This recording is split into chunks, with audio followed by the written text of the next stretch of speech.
anak tuh menjadi tidak mau, menjadi tidak dekat sejak dia mengalami itu sampai dia dewasa kalau memang tidak diberikan pengasuhan pengganti ayah gitu. Dalam yang perlu dilakukan adalah memberikan kualitas, bukan kuantitas. Assalamualaikum warahmatullahi wabarakatuh. Halo teman-teman, berjumpa lagi bersama pertemuan kedua kita, Podcast Just Tip, jawaban seputar ilmu pendidikan. Bersama saya, Nur Zakiyah, dan tim Podcast Just Tip, Prodi Pendidikan PG PAUD, jurusan Ilmu Pendidikan, Fakultas Keguruan dan Ilmu Pendidikan, Universitas Tanjung Pura. Senang sekali bisa menyapa teman-teman semua. Nah, minggu lalu kita sudah membahas tema dampak gadget bagi perkembangan anak. Nah, sekarang seperti yang teman-teman request, yaitu bertemakan fatherless. Sebenarnya apa sih itu fatherless? Di sini kita akan menjawab semua pertanyaan yang telah diajukan oleh teman-teman. Nah, untuk lebih jelasnya, podcast kita mendatangkan tamu spesial yang sekaligus sebagai narasumber kita pada hari ini, yaitu Ibu Siska Ferdina MPD, selaku dosen Prodi Pendidikan PG PAUD. Selamat siang Ibu. Selamat siang. Apa kabarnya hari ini? Alhamdulillah baik. Nah, karena tema kita hari ini yaitu membahas fatherless, saya ingin bertanya nih Bu, kan fatherless ini tuh sangat belum banyak orang yang tahu. Apakah dapat dijelaskan apa itu arti dari fatherless menurut Ibu mungkin? Oke. Fatherless itu diambil dari kata father hunger, lebih populer dengan itu ya. Artinya ketimpangan atau ketidakseimbangan ya dari proses pengasuhan anak antara ibu dan ayah. Artinya kehilangan sosok ayah. Nah, di fatherless sendiri itu bisa disebabkan karena faktor fisiologis, psikologis maupun fisik. Jadi bisa dari bukan ayahnya ada tapi tidak melakukan proses tumbuh kembang anak, itu ayahnya tuh nggak terlalu ikut andil banyak di luar dan lain-lain, itu termasuk fatherless juga, atau tidak ada sama sekali sosok ayah secara fisik. Nah, fatherless ini kan baru-baru sangat terkenal di saat ini itu kan di media sosial ya. Nah, itu lebih dikenal tuh sejak ada istilah fatherless behavior. Itu kayak semacam rasa apa ya, anak-anak itu dia memberontak. Ada anak itu melakukan sebuah pemberontakan sehingga membuat berbagai macam aksi di media sosial karena memang sebagai bentuk protesnya terhadap kehilangan sosok ayah ini. Jadi segitu pentingnya ternyata ya kalau dari sini kita melihat sosok ayah, sehingga fatherless ini sangat benar-benar membuat anak itu menjadi punya, dalam tanda kutip ya, punya masalah gitulah dalam tumbuh kembangnya begitu.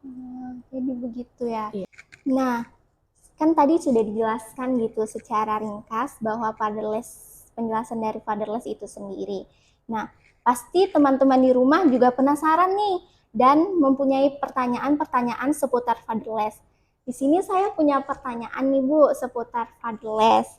Nah, yang pertama itu apa saja dampak fatherless terhadap perkembangan pada anak? Oke, fatherless. Tadi kan saya sudah menjelaskan ya, banyak sekali ternyata jurnal-jurnal tuh yang memang ternyata kita sebagai pendidik ya, pendidik anak usia dini, calon pendidik anak usia dini, para orang tua ini sebagai parenting saja ya, ternyata kita excited banget gitu. Ternyata banyak sekali orang yang concern terhadap dunia parenting ya, dalam hal ini sadar betul terhadap efek tidak adanya sosok ayah atau fatherless bagi perkembangan anaknya. Banyak sekali dampaknya. Jadi dari jurnal-jurnal tersebut ya, banyak sekali yang ngebahas tentang anak mengalami masalah dalam sosialnya, emosinya yang tidak stabil, lalu anak juga mengalami ketidakpercayaan diri, lalu kemudian banyak sekali ya, sampai pada bullying, rendah diri ya, karena dia tidak percaya diri tadi ya. Jadi lebih pada akhirnya akan ada dampak pada sosial emosinya ketika dia mulai mengenal banyak orang dan mulai harus beradaptasi dengan lingkungan sekitarnya. Termasuk dia akhirnya nanti akan mengalami uh, kesulitan dalam memahami gendernya karena tidak adanya sosok yang sama dalam tumbuh kembangnya. Jadi dia susah untuk percaya orang lain juga ketika dia dewasa dalam urusan ya satu relationship gitu ya, sehingga dia susah untuk mempercayai lawan jenis dan lain-lain. Itu dampaknya ternyata sangat besar sekali ya. Jadi para ayah tuh ternyata besar sekali begitu. Oh, jadi begitu ya Bu, sangat besar sekali dampaknya untuk kehidupan sosial dari Begitu ya. kehidupan remaja gitu. Untuk pertanyaan selanjutnya nih Bu, kan tadi udah dampak dari fatherless. Sekarang apa sih faktor dari terjadinya fatherless? Nah, itu dia tadi. Tadi saya sempat ngebahas ya bahwa seorang ayah tuh bukan hanya dibutuhkan fisiknya saja ya, tetapi juga sisi psikologisnya. Bagaimana ayah itu ada, tetapi dia memiliki quality time. Jadi bukan kuantitasnya saja, bukan waktu dari 7 pagi ke 7 malam atau sampai anak tidur saja ada di rumah tetapi tidak berinteraksi ya kan. Artinya sama saja, sehingga yang menyebabkan fatherless itu bukan hanya ketiadaan fisik. Kalau ketiadaan fisik kan misalkan ketahuan ya, mungkin karena meninggal dunia ya ayahnya, jadi sehingga secara fisik pun memang tidak ada gitu kan. Kemudian bisa jadi juga karena divorce atau perceraian orang tua itu. Kemudian orang tua yang bekerja jauh, ayah yang mungkin bekerja jauh atau baru kembali itu setelah bertahun-tahun karena faktor pekerjaan ya, ada yang seperti itu juga menyebabkan fatherless. Atau mungkin pola asuh. Lah, kok pola asuh? Iya, karena ketika tadi saya bilang kan kualitas bukan kuantitas. Jadi ketika pola asuhnya itu tidak tidak nyambung, tidak balance dengan anak gitu, sehingga anak itu tidak nyaman berada di rumah dan ayahnya pun tidak memberikan kenyamanan itu, sehingga anak tuh menjadi tidak mau, menjadi tidak dekat. Nah, itu salah satu juga fatherless tapi dari sisi psikologis begitu. Oh, begitu. Iya. Nah guys, jadi pertanyaan kedua itu seputar psikologi, karena psikologi juga kan Bu mempengaruhi untuk fatherless. Nah, tadi sudah dijelaskan bahwa dampak singkatnya ya Bu. Nah, sekarang pertanyaan yang selanjutnya adalah dampak panjang apa yang dapat terjadi jika tidak adanya figur seorang ayah Bu? Oke. Baik, dampak fatherless itu kan tadi sudah ada sedikit dijelaskan ya, antara lain anak tidak percaya diri dan lain-lain, terutama dari sosial emosionalnya nanti. Dampak jangka panjangnya itu tuh akan terjadi secara dalam waktu lama. Jadi itu dari sejak dia mengalami itu sampai dia dewasa kalau memang tidak diberikan pengasuhan pengganti ayah gitu, dalam arti tidak ada peran dari anggota keluarga yang lain. Jadi sebenarnya fatherless itu bisa saja diminimalisir gitu ya. Tetapi ketika itu betul-betul tidak ada, nah dampak jangka panjangnya itu akan diperparah. Ya tadi bisa jadi ke depannya yaitu dia tidak bisa melihat satu hubungan yang baik ya, sehingga dia merasa terus-terusan dihantui ya oleh ketiadaan sosok ayah ini, mudah percaya sama lawan jenis bisa jadi. Terus dia juga kemudian kesulitan untuk gendernya ya, karena tidak adanya gender yang seperti dia gitu. Misalkan dia seorang anak laki-laki, di keluarganya tidak ada figur laki-laki seperti itu. Nah, selain itu juga banyak sekali ya, terutama ini kalau terjadi pada anak sejak usia dini. Nah, itu justru dia akan berkembang jadi pribadi-pribadi yang kesulitan lah, banyak kesulitannya. Dia tidak merasa aman karena tidak ada kehadiran ayah kan, biasanya kan seperti itu. Terutama nanti akan berdampak sekali pada sosok anak perempuan, mungkin nanti akan kita bahas dilanjut lah. Oke, nah Pertanyaan selanjutnya itu, bagaimana sih kontribusi seorang ayah dalam mendidik anak agar tidak terjadinya fatherless? Ya, fatherless secara fisik emang mungkin tidak bisa di apa ya dielakkan lagi ya. Itu secara fisik mungkin sudah memang kita tidak melihat ya, karena contohnya saja tadi disebabkan oleh karena meninggal dunia ya, memang secara fisik tidak ada. Lalu seperti perceraian, namun secara fisik yang disebabkan oleh perceraian pun sebenarnya kontribusi ayah tetap masih bisa dilakukan. Karena ketika dalam perceraian itu kan kita tidak mengenal dengan istilah mantan anak ya. Iya. Jadi anak tetaplah anak, sehingga pengasuhan itu harus dilakukan berdua antara ayah dan ibu, sehingga anak itu mendapatkan kasih sayangnya yang lengkap gitu. Nah, jadi yang harus dilakukan jika memang terjadi fatherless secara fisik diakibatkan oleh perceraian tadi ya, di mana ayah mungkin agak jarang ya.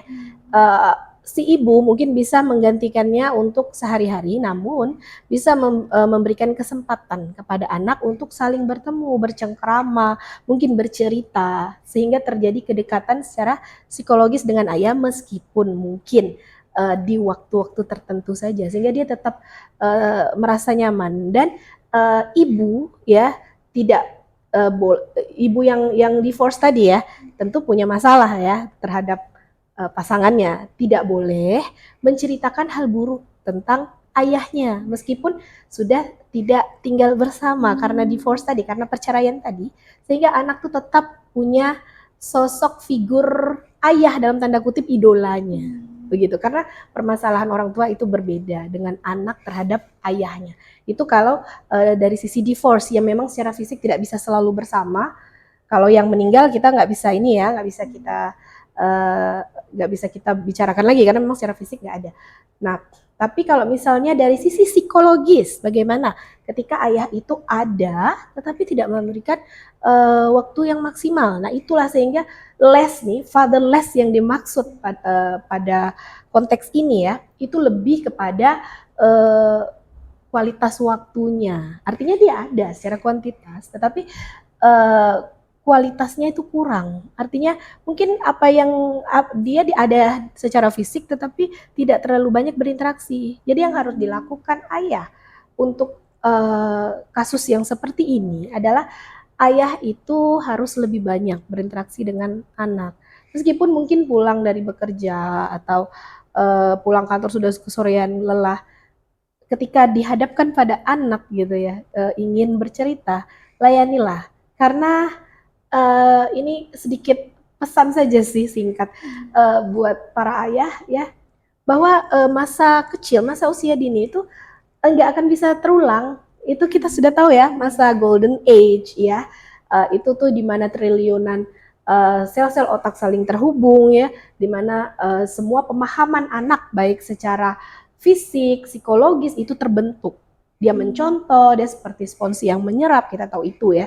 Nah, ketika ayahnya memberikan stimulasi di usia-usia itu kan nggak lama. Golden age itu kan cuman masa usia dini 0 sampai 6 lah ya, 0 sampai 8 maksimal. Setelah itu sudah sedikit yang bisa kita berikan di usia itulah. Dan itu nggak akan bisa terulang. Ketika anak sudah dewasa nanti, itu tuh dikenang, diingat gitu oleh anak. Nah, sehingga kalau misalkan orang tua memberikan satu kedekatan, satu hubungan, satu kenyamanan ya, terutama untuk anak perempuan itu tentu akan sangat baik sekali. Jadi yang perlu dilakukan adalah memberikan kualitas, bukan kuantitas. Kemudian juga bisa kalau misalkan karena pola asuh ya, mungkin bisa saling berdiskusi bersama pasangan. Kan padahal bisa jadi karena pola asuh yang buruk sehingga anak tidak nyaman kan, kehilangan sosok ayahnya karena memang pola asuh tidak nyaman. Itu bisa saling berdiskusi dengan pasangannya. Kita mau mendidik dengan pola asuh seperti apa yang boleh, apa yang tidak boleh, tetapi kita berikan sebuah kita memberikan bukan aturan, tapi sebuah kesepakatan di rumah. Adik nggak boleh ini. Kenapa? Karena begini, ada alasannya. Tapi kita sekedar bilang tidak saja. Jadi apa-apa yang boleh, apa-apa yang tidak boleh itu di sharingkan sehingga dia juga tahu kenapa seperti itu. Nah, tadi kan Ibu sudah menjelaskan dampak bagi keseluruhan, baik bagi perempuan maupun laki-laki. Nah, di sini saya ingin bertanya nih Bu, bagaimana sih dampak terhadap perempuan? Karena yang kita ketahui bahwa perempuan ini kan menganggap bahwa ayah itu cinta pertamanya. Jadi, bagaimana dampak terbesar bagi anak perempuan dalam kehilangan sosok seorang ayah gitu? Oke, baik, terima kasih.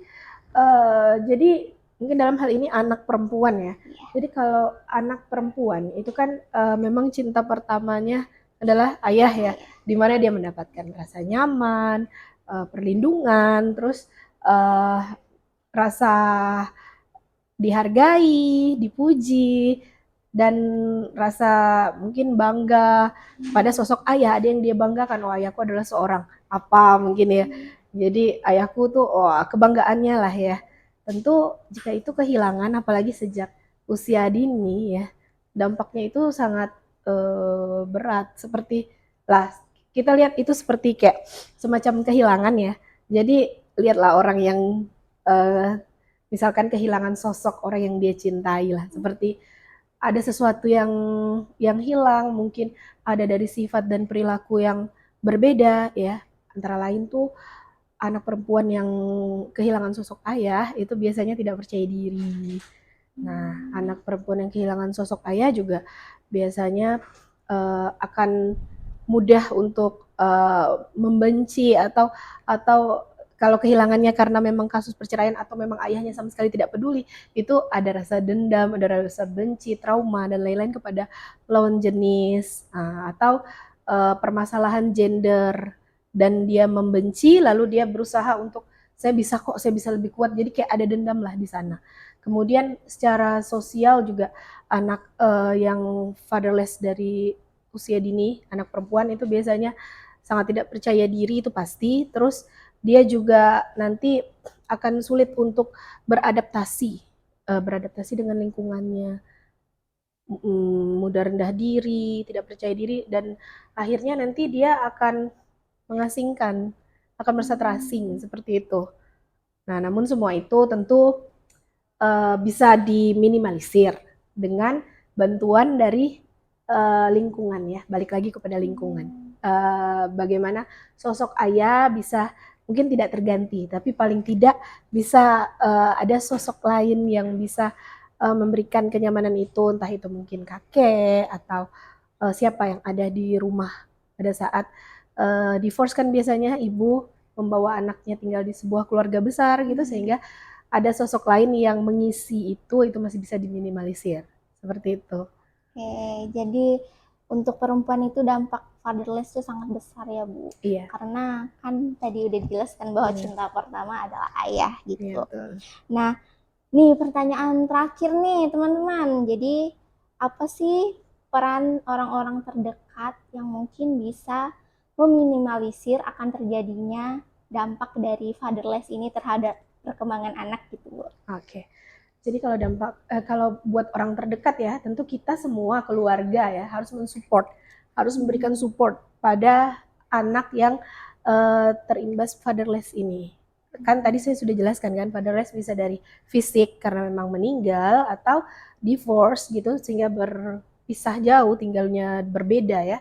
Atau fatherless karena pekerjaan ya, orang tua laki-laki ayah ya bekerja di tempat yang jauh dalam waktu yang lama, atau mungkin si ayah memberikan pola asuh yang buruk sehingga anak tuh menjauh, jadi kehilangan sosok ayah yang tadinya harusnya dibanggakan, membuat nyaman, jadinya tidak nyaman sehingga itu juga termasuk fatherless, tapi dari sisi psikologis tadi ya itu penyebabnya.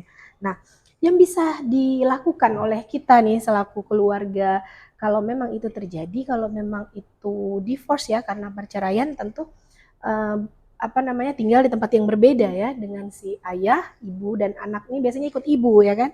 Nah, itu bisa dilakukan dengan keluarga besar yang sering mengunjungi, atau kalau ibunya tinggal masih kembali bersama nenek dan kakeknya, mungkin kakeknya bisa menjadi figur ayah gitu ya, dalam arti figur ayah mengajak seperti ayah lah pada umumnya gitu, mengajak cucunya jalan-jalan di sore hari atau mungkin sekedar bercerita atau bermain bersama seperti yang selayaknya dilakukan ayah. Begitupun mungkin kalau satu rumah dengan tante atau punya omnya, kakak atau adik ibunya yang memang serumah pada saat itu bisa melakukan aktivitas-aktivitas yang apa ya, yang bisa membuat anak itu dapat berkomunikasi dan menambah ya rasa percaya dirinya. Itu antara lain dengan permainan kecil, game-game dan lain sebagainya. Itu bisa saja. Oke, jadi tidak hanya orang tua tetapi juga orang sekitar ya, Bu. Iya. Sangat berperan penting. Nah, sudah terjawab nih beberapa pertanyaan tentang masalah terjadinya fatherless dari mulai dampak, faktor, hingga cara meminimalisirnya. Nah, masuk nih kita pada games, yaitu games mitos atau fakta.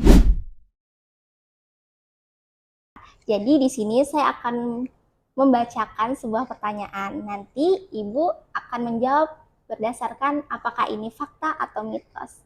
Baik, Ibu sudah siap? Oke, di sini ada beberapa kata-kata yang mungkin menurut Ibu mitos atau fakta. Di sini saya akan membacakan pertanyaan yang pertama. Mitos atau fakta, apakah Indonesia termasuk fatherless country nomor 3 di dunia? Dengan sangat menyesal saya jawab fakta. Fakta. Kenapa, Bu? Kok bisa fakta? Iya, dari beberapa jurnal yang ngebahas tentang fatherless, memang Indonesia dengan sangat menyesal nomor 3. Oke, Seperti baik. itu, sangat banyak. Baik. Baiklah, selanjutnya yaitu mitos atau fakta. Apakah anak dari korban fatherless menjadi pendiam, Bu? Untuk beberapa kasus saya jawab itu fakta. Kenapa? Oke, baik. Kenapa? Karena memang ketidakpercayaan diri yang muncul. Akan tetapi bisa saja anak itu menjadi sebetulnya anak itu tidak pendiam. Sebenarnya anaknya ramai, sosialisasinya bagus, asal mendapatkan tadi dukungan dari orang di sekitarnya, sehingga ada satu titik di mana dia merasa tidak percaya diri, bukan siapa-siapa, tapi ada satu titik di mana dia bisa berbalik, sehingga sifat aslinya ini justru bisa berbalik ketika dia sudah menemukan siapa dirinya. Sebetulnya itu bisa terjadi. Jadi ada kalanya bisa berdampak buruk, tapi ada kalanya juga tidak, sehingga tidak bisa digeneralisir juga sebenarnya. Oh, Iya, begitu. begitu. Nah, jadi untuk pertanyaan yang terakhir yaitu mitos atau fakta, anak dalam kondisi fatherless dapat menjadi lebih mandiri dan dewasa. Lebih banyak iya fakta, karena dia memang dipaksa dan harus untuk melakukan sesuatu yang memang sudah harus mandiri sejak dini dan sudah dipaksa untuk dapat apa ya kuat dan mempertahankan diri dalam segala hal. Dia harus bisa kuat. Kadang mungkin ibunya yang menjadi single parent ya, yang harus berbagi waktu, sehingga waktu di rumah juga sedikit, dia harus melakukan pekerjaan yang di rumah sendiri, sehingga untuk beberapa kasus lebih banyak mereka memang lebih mandiri. Begitu. Baiklah. Nah, jadi begitulah pertanyaan seputar mitos dan fakta. Baik, saya ucapkan terima kasih kepada Ibu Siska yang telah menemani podcast kita pada hari ini yang bertemakan fatherless.